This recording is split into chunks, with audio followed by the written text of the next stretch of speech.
Gadis dingin tuan muda.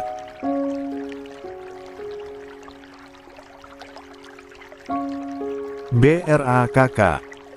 Suara benda yang dibanting dan hancur di lantai. Algaskar membanting ponsel Rahmi sampai hancur berkeping-keping. Pekik Rahmi melihat ponselnya hancur dibanting Algaskar, kemudian mendongak. Melihat Algaskar, Dek. Rahmi terdiam melihat wajah Algaskar. Rahmi menelan ludahnya dengan susah payah melihat tatapan membunuh Algaskar. Dia memang pernah melihat Algaskar marah tapi tidak separah ini, bahkan tidak seperti kemarin. Ini jauh lebih menyeramkan. Jika biasanya hanya dingin, datar atau tatapan tajam, tapi sekarang tatapan yang seperti siap membunuh orang. Rahmi sendiri tidak berani lagi menatap Algaskar. Dia tidak tahu apa yang terjadi dengan Algaskar, bahkan matanya sudah memerah. Terbata Rahmi. Tubuhnya gemetar melihat tatapan Algaskar. Rahmi yang sebelumnya tidak takut dengan siapapun tapi melihat tatapan Algaskar membuatnya takut. Bangsat, umpat Algaskar, lalu berlalu dari sana dia dengan setengah berlari keluar dari rumah menuju motornya dan melajukan dengan kecepatan tinggi keluar dari mansion besar itu. Sedangkan keadaan di dalam, Rahmi yang melihat Algaskar pergi begitu saja berniat menyusul tapi suara datar berhasil menghentikan langkahnya. Rahmi, suara datar dan tegas. Rahmi menoleh dan melihat wajah datar dan dingin. Wajah biasanya ramah saat melihatnya walaupun terkesan datar, tapi sekarang wajah itu lebih dingin dan datar. Rahmi merasa aura di sekitarnya berubah dari pertama dia datang. Lia Om, terbata Rahmi. Duduk, tegas Tuan Gutama. Rahmi langsung duduk di sofa di samping Kinan. Rahmi menoleh, dia baru sadar Kinan tengah menangis. Mama kenapa? Kok Mama nangis? Tanya beruntu Rahmi melihat Kinan menangis. Kinan tidak menjawab, dia langsung menarik Rahmi ke dalam pelukannya. Anak gadis Mama, kamu nggak apa-apa kan nak? Tangis Kinan masih dengan memeluk Rahmi. Rahmi mendongak melihat Tuan Gutama karena dia tidak mendapat jawaban dari Kinan. Om. Mama Kinan kenapa? Tanya Rahmi. Tuan Gutama hanya diam saja tidak menjawab. Dia yang lebih tahu. Tenangkan Mama kamu. Kalau ingin tahu, saya menelpon dulu, Tuan Gutama menjauh dari sana. Rahmi lagi-lagi tidak mendapat jawaban, tapi dia juga tidak ingin mendesak Kinan untuk menjawab karena dia masih menangis. Tuan Gutama menelpon bawahannya untuk menghampiri Algaskar. Susul putra saya, dia kemungkinan ke kediaman Aksara, lalu Tuan Gutama mematikan sambungan. Sedangkan Algaskar kini melajukan motornya dengan kesetanan, dia menuju ke rumah ayahnya Rahmi. Jika dari rumahnya memakan waktu 1 jam, itu pun jika tidak macet. Tapi sekarang, Algaskar hanya memakan waktu 30 menit saja. Kini dia sudah memarkirkan motornya di depan pagar mansion Aksara, mansion yang masih jauh dari mansion keluarganya. Buka, ucap dingin Algaskar saat seorang satpam menghampirinya. Maaf dan cari siapa? Tanya satpam itu sedikit gugup melihat tatapan menyeramkan Algaskar. Aksara, jawab Algaskar masih dengan wajah dingin dan tatapan membunuh.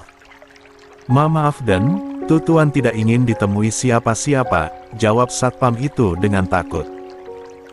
Buka atau saya hancurkan, ancam Algaskar tidak main-main, dan menatap satpam itu dengan tatapan semakin menajam. Baik, Sebentar saya buka. Satpam itu langsung membuka dan membiarkan Algaskar lewat. Setelah Algaskar masuk satpam itu berlari masuk ke dalam rumah majikannya untuk memanggil. Tuan, di luar, ujar satpam itu dengan nada ngos-ngosan sekaligus terbata. Ada apa? Kenapa di luar? Jawab yang benar, ujar Tuan Aksara. Jitu Tuan, di depan ada yang mencari Anda." Akhirnya satpam itu berhasil mengatakan, "Dengan benar." "Siapa?" tanya Tuan Aksara. "Saya tidak tahu Tuan, dia seorang pemuda mungkin seumuran Tuan Muda Brian," jawab satpam itu. Saya akan keluar," ujar Tuan Aksara berdiri dari duduknya lalu keluar untuk menemui orang yang mencarinya diikuti satpam di belakang. Saat di ruang tamu dia tidak melihat siapa-siapa, dia menoleh ke arah satpam tadi. "Di mana dia?" "Sepertinya di luar Tuan." Tuan Aksara berjalan keluar tepat saat di depan pintu, dua melihat orang berdiri membelakangi dirinya. "Ada apa kamu mencari saya?" tanya Tuan Aksara. Algaskar menunduk dan terkekeh, kemudian dia berbalik menghadap Tuan Aksara. "Tuan." Aksara hanya menatap bingung dengan kelakuan pemuda di hadapannya. "Bak." Tanpa berucap Algaskar melayangkan bogeman di wajah Tuan Aksara. Tuan Aksara langsung oleng dengan serangan tiba-tiba, untungnya satpam tadi menahannya sehingga tidak terjatuh. "Apa yang kau lakukan?" marah Tuan Aksara. Algaskar tersenyum miring, "Seharusnya saya yang berkata apa yang kau lakukan dengan Rahmi," desisi Algaskar sinis, masih dengan tatapan membunuh. "Apa maksud kamu?" "Bak." Algaskar tidak menjawab, dia kembali melayangkan pukulan kepada Tuan Aksara, sedangkan Tuan Aksara tidak sempat melawan, apalagi kekuatan Algaskar tidak main-main. "Tuan tidak apa-apa?" tanya satpam itu membantu tuannya untuk berdiri. "Siapa kamu, dan apa hubungannya dengan Rahmi? Berani sekali kau memukul saya." "Cih!" Algaskar berdecih kemudian kembali melayangkan pukulan brutal kepada Tuan Aksara. "Bak-bak-duk, ark!" erang Tuan Aksara saat tubuhnya terbentur, mukanya sudah bonyok. "Anda benar-benar ayah yang tidak berguna, menyakiti putri sendiri, bahkan memperlakukan seperti binatang," geram Algaskar. Tuan Aksara yang sudah paham dengan maksud Algaskar ikut menatap tajam Algaskar. "Apa urusannya denganmu? Dia anak saya, bahkan saya bebas mau melakukan apapun, bahkan membunuhnya sekalipun." Tangan Algaskar mengepal kuat, mendengar ucapan Tuan Aksara amarahnya memuncak. "Bak, bruk." Tuan Aksara kembali tumbang dengan keadaan yang sangat mengenaskan. Satpam rumahnya tidak berani membantu melihat kemarahan Algaskar sudah membuatnya gemetar. "Ayah tidak berguna," geram Algaskar kembali melayangkan tendangan. Melihat Tuan Aksara tidak lagi berdaya, Algaskar tetap belum puas, dia kembali ingin menyerang Tuan Aksara, tapi beberapa orang menahannya. "Tuan Muda, hentikan," tahan beberapa orang yang diutus Tuan Gutama untuk menyusul Algaskar.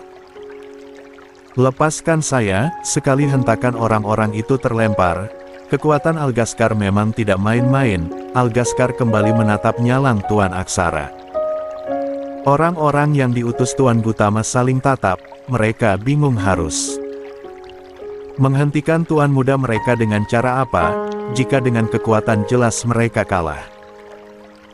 Bunyi ponsel salah satu orang itu mengalihkan mereka. Orang itu langsung mengangkat panggilan yang ternyata dari bos mereka. "Halo Tuan. Bagaimana?" tanya Tuan Gutama langsung, dia ingin tahu bagaimana keadaan sang putra. "Maaf Tuan, kami tidak bisa menghentikan Tuan Muda," jawab anak buah Tuan Gutama. "Berikan ponselnya, saya ingin berbicara," perintah Tuan Gutama, yang langsung dilaksanakan oleh mereka. "Tuan Muda, Tuan Besar ingin berbicara dengan Anda." Algaskar menoleh. Dia sengan berusaha menahan emosi kemudian mengambil ponsel itu. Boy, lebih baik kau pulang, Rahmi mencarimu, bawa dia ke markas, papa yang akan urus," perintah Tuan Gutama. "Dia bagianku," desis Algaskar menatap tajam Tuan Aksara yang sudah tidak bernyawa. "Papa tahu, tapi tidak mungkin kau akan menyiksanya di rumahnya sendiri." Algaskar berpikir sebentar, lalu membuang nafas kasar. Saat Algaskar akan mematikan sambungan, sang papa menghentikan. "Tunggu boy, tahan Tuan Gutama." "Kenapa?" tanya Algaskar datar. "Bawa dia ke markas papa," ujar Tuan Gutama membuat Algaskar heran. "Kenapa di markas papa?" tanya Algaskar bingung. "Kau akan tahu nanti Al," ucap Tuan Gutama. Lalu sambungan dimatikan. Algaskar menoleh ke arah Tuan Aksara yang sudah kesakitan. Lalu menoleh ke arah anak buah ayahnya. "Bawa dia ke markas kalian," perintah Algaskar yang langsung diangguki mereka. "Baik Tuan Muda." Algaskar pergi dari sana untuk kembali ke mansion, begitupun anak buah ayahnya membawa Tuan Aksara yang memberontak ingin dilepaskan. Di mansion Gutama, Rahmi berusaha menenangkan Kinan yang masih memeluknya dengan menangis. "Mah, sudah mah, Mama kenapa?" Heran Rahmi, dia juga cemas melihat Kinan menangis, seperti ini. "Maafin aku Mira, aku tidak menjaga amanatmu, aku gagal, Rahmi tersakiti dia tidak bahagia, tapi aku tidak tahu, tangis penyesalan Kinan, dia menyalahkan dirinya sendiri. "Rahmi maafin Mama gagal jagain kamu." "Mama omong apa sih? Aku nggak ngerti," bingung Rahmi. "Kenapa kamu tidak pernah bilang kalau selama ini kamu disiksa oleh ayah kamu, Dek?" Sekarang Rahmi tahu, jadi mereka sudah tahu apa yang terjadi sama Rahmi selama ini. Apa? Jangan-jangan mereka melihat video di ponsel Rahmi. "Mah, Mama tahu dari mana?" Rahmi bertanya ingin memastikan. "Mama nggak sengaja lihat ponsel kamu," dan Algaskar membuka salah satu file yang di dalamnya terdapat video penyiksaan yang dilakukan ayah biadab kamu itu, jelas Kinan. "Semua hasil CCTV tidak gue simpan di ponsel, kenapa mereka bisa dapat?" bingung Rahmi. "Mah, tapi..." ucapan Rahmi terpotong. "Kenapa kali tidak pernah bilang kalau kamu sering disiksa oleh ayah kamu?" tanya Kinan. Rahmi tidak menjawab, dia sibuk dengan pikirannya sendiri. Apa jangan-jangan itu video yang dikirim Naila? "Sid, kenapa aku lupa video itu?" umpat Rahmi. "Rahmi," panggil Kinan lagi. "Maaf Mah, bukan Rahmi tidak ingin cerita tapi Rahmi tidak ingin ada yang tahu masalah Rahmi yang ini.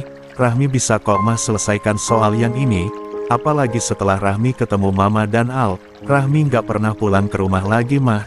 Rahmi sudah lupa soal itu," jelas Rahmi. Dia berusaha memberikan penjelasan kepada Kinan, karena Rahmi bukan perempuan lemah, siksaan yang ayahnya berikan tidak ada apa-apanya menurutnya. "Tapi Mama nggak sanggup lihat penyiksaan yang kamu dapat." Begitupun Algaskar, Rahmi. Yang mendengar nama Algaskar jadi tersadar. "Mah, di mana Al?" tanya Rahmi mencari Algaskar. "Menurut kamu kemana dia?" tanya Tuan Gutama membuat Rahmi menoleh, dia berpikir. Sebentar kemudian langsung tersadar saat mengingat sesuatu. "Ayah," guman Rahmi lalu berdiri dan berlari keluar mansion. Sampai di depan, bersamaan dengan datangnya Algaskar. "Al," lirih Rahmi melihat Algaskar menatapnya datar. "Mau kemana?" tanya Algaskar datar. "Lo dari mana?" tanya balik Rahmi. Algaskar tersenyum miring menatap Rahmi. "Menurut lo?" Dingin Algaskar. Rahmi terdiam kaku mendengar nada dingin Algaskar yang tidak seperti biasanya. Al," terbata Rahmi menyebut nama Algaskar. "Kenapa lo nggak pernah ngomong soal ini?" tanya Algaskar dingin. "Gue? Apa?" "Rahmi, gue tahu lo sering disiksa sama ayah lo dari kemarin. Gue dengar semua percakapan lo dengan Sonia, tapi kemarin gue masih mampu untuk menahannya." Algaskar menjeda ucapannya. Kemudian menatap Rahmi lebih datar. "Tidak untuk sekarang." Rahmi mendongak. Dia terkejut mendengar ucapan Algaskar, jadi kemarin Algaskar mendengar semuanya. Jadi kemarin Algaskar mengamuk dan mengancam dirinya untuk tidak terluka. Gara-gara itu, pikir Rahmi. Bukan gue nggak mau cerita sama lo tentang semuanya Al, tapi lo sendiri tahu, gue bukan orang yang bisa percaya dengan orang lain. Rasa kepercayaan gue nggak ada kecuali untuk diri gue sendiri. Gue selalu menganggap semua orang sama. Gue selalu menganggap semua orang jahat. Kenapa? Karena selama hidup gue yang gue dapetin hanya orang-orang seperti itu. Dari gue lahir gue nggak pernah menemukan orang-orang yang bisa gue anggap baik. Semuanya sama di mata gue, keluarga gue sendiri adalah orang pertama yang mengenalkan bahwa semua orang itu jahat. Jelas Rahmi dengan nafas memburu.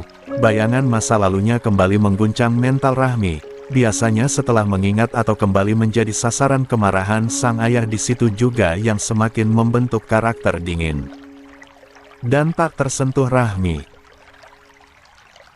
Gue mengalami kekerasan seperti ini bukan baru Al, tapi selama hidup gue, dari kecil bahkan dari dalam kandungan gue sudah tidak diinginkan, sampai gue lahir gue langsung merasakan kerasnya hidup. Luka dan kekerasan bukan lagi hal yang menyakitkan buat gue. Ada yang lebih menyakitkan, yaitu hidup tapi tidak diinginkan dan seolah-olah dipaksa mati oleh keadaan. Gue juga bingung kenapa gue masih bertahan sampai sekarang. Rahmi stop, Algaskar menghentikan ucapan Rahmi dan membawanya ke dalam pelukan. Lo nggak sendiri sekarang, dan gue orang pertama yang menginginkan lo hidup di dunia ini. Pelukan Algaskar semakin mengerat. Rahmi hanya menghela nafas membalas pelukan Algaskar. Algaskar menangis tapi tidak dengan Rahmi. Rahmi masih tetap menjadi Rahmi yang kuat. Lo nangis? Tanya Rahmi berusaha melepaskan pelukannya tapi Algaskar semakin mengeratkan.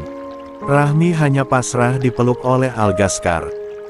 Dan semua yang mereka bicarakan didengar oleh sepasang paruh baya yang mengintip. Mereka, Kinan kembali menangis mendengar semua penjelasan Rahmi. Sudah mah, sekarang kita belum terlambat, setelah ini tugas kita adalah membuat Rahmi bahagia. Sang suami berusaha menenangkan. Tapi mama mau mereka mendapatkan pelajaran setimpal, geram Kinan. Kalau itu mama tenang saja, mereka sudah dibawa ke markas papa. Markas papa? Ulang Kinan bertanya. Lebih baik mama siapkan makan siang, pasti anak-anak sudah lapar mereka juga sudah terlihat tenang. Kinan mengangguk dan melihat mereka sudah saling berpelukan. Kinan berlalu untuk meminta bagian dapur menyiapkan makan siang. Setelah makan siang kita ke markas papa, beritahu Tuan Gutama sebelum mereka memulai makan siangnya. Rahmi bingung tapi tidak bertanya, dia hanya menoleh ke arah Algaskar dengan pandangan meminta penjelasan. Ayah lo, singkat Algaskar langsung membuat Rahmi menoleh kaget. Ayah, guman Rahmi. Harusnya lo udah bisa ngerti ancaman gue kemarin, tegas Algaskar. Gue nggak ngomong apa-apa, balas Rahmi. Lalu mereka makan siang bersama. Rahmi makan yang banyak ya, ujar Kinan mengambilkan beberapa makanan di atas piring Rahmi. Makasih mah, Rahmi tersenyum kemudian lanjut makan. Mereka kemudian makan dengan hening. Sampai makanan di piring mereka habis. Papa siap-siap dulu, kalian juga siap-siap, kita berangkat ke markas papa, ujar Tuan Gutama berdiri dari duduknya dan berlalu ke arah kamarnya untuk bersiap-siap. Lo nggak papa? Tanya Algaskar memastikan. Rahmi mendongak melihat Algaskar yang berdiri di sampingnya. Enggak papa, Rahmi menggelengkan kepalanya. Lo siap ketemu sama ayah lo? Tanya Algaskar lagi. Gue nggak pernah siap Al, tapi gue selalu yakin setiap kali ingin bertemu dengannya. Mungkin bedanya sekarang dia nggak manggil gue, dan tujuan pertemuan gue kali ini juga bukan nyakitin gue. Mendengar kalimat terakhir Rahmi, Algaskar kembali mengepalkan tangannya. Keinginan untuk menghancurkan ayah Rahmi semakin besar. Kalian sudah siap? Ketegangan itu berakhir dengan kedatangan Tuan Gutama. Jawab Algaskar. Rahmi hanya mengangguk. Mah, Papa pergi dulu, pamit Tuan Gutama. Iya, kalian hati-hati. Mah Rahmi pamit, Rahmi gantian pamitan dan disusul Algaskar. Kini mereka sudah di perjalanan memasuki sebuah hutan yang terdapat jalan yang hanya bisa dilewati satu mobil. Algaskar dan Rahmi naik motor sedangkan Tuan Gutama memakai mobil. Mereka sudah sampai di sebuah gedung yang berlantai 3, jika dari luar terlihat seperti mansion mewah yang berdiri di tengah hutan. Siapa sangka bahwa bangunan besar nan mewah ini adalah sebuah markas perkumpulan mafia. Al ini di mana? Tanya Rahmi merasa asing dengan tempat ini. Ini markas Papa, jawab Algaskar. Om Alvin punya markas? Tanya Rahmi penasaran. Nanti lo akan tahu, ujar Algaskar lalu masuk mengikut sang ayah yang masuk lebih dulu, dengan Rahmi berada di sampingnya. Di dalam gedung ini sangat mewah, hanya saja berbeda dengan rumah pada umumnya, karena markas ini dikelilingi oleh penjaga dan interior yang terlihat lebih seram jika dilihat oleh orang biasa, tapi bagi Rahmi biasa saja, walaupun belum pernah datang ke tempat seperti ini. Tapi bukan hal asing baginya. Di mana Mando? Tanya Tuan Gutama pada salah satu penjaga yang berdiri di sudut ruangan. Tuan Mando ada di ruangannya Tuan, jawab penjaga itu membungkuk. Tuan Gutama menoleh ke belakang menghadap Algaskar dan Rahmi. Ayo ikut Papa, ajak Tuan Gutama berjalan memasuki sebuah lift, diikuti Algaskar dan Rahmi, lalu lift berjalan menuju lantai 3. Gedung ini sangat luas, mampu menampung 10.000 anggota dan terdapat satu lantai lagi di bawah tanah, bisa dibilang 4 lantai, tapi jika di luar hanya terlihat 3 dan hanya orang-orang tertentu yang tahu tentang ruangan bawah tanah. Ting! Lift berhenti, Tuan Gutama keluar diikuti mereka berdua, lalu berjalan ke sebuah ruangan yang terlihat paling besar. Selamat datang Tuan Gutama, Tuan Muda, dan Nona, sambut pengawal yang menjaga di depan pintu. Di mana Mando? Tuan Mando di dalam Tuan, beliau sudah menunggu Anda. Pengawal itu membuka pintu dan mempersilahkan mereka masuk. Tuan Gutama masuk diikuti Algaskar dan Rahmi yang sedari tadi diam sambil memasang muka datar. Mando, panggil Tuan Gutama pada laki-laki yang duduk di kursi seberang meja sedang membelakangi mereka. Kalian sudah datang, suara berat seorang laki-laki menyapa sambil memutar kursinya menghadap mereka. Jawab Tuan Gutama. Laki-laki yang dipanggil Mando itu tersenyum miring menatap Rahmi. Rahmi yang ditatap seperti itu membalas dengan tatapan datar. Mereka memang mirip, ucap laki-laki yang dipanggil Mando dengan ucapan yang tidak dimengerti oleh Rahmi dan Algaskar kecuali Tuan Gutama. Apa maksudmu? Tanya datar Algaskar. Dia tidak kenal dengan laki-laki yang ada di hadapan mereka. Ini merupakan pertemuan pertama mereka. Markas ini dulunya adalah markas milik sang papa, tapi setelah papanya lepaskan jabatan sebagai ketua mafia dan memilih hidup normal dengan anak dan istrinya, markas ini diambil alih oleh orang lain.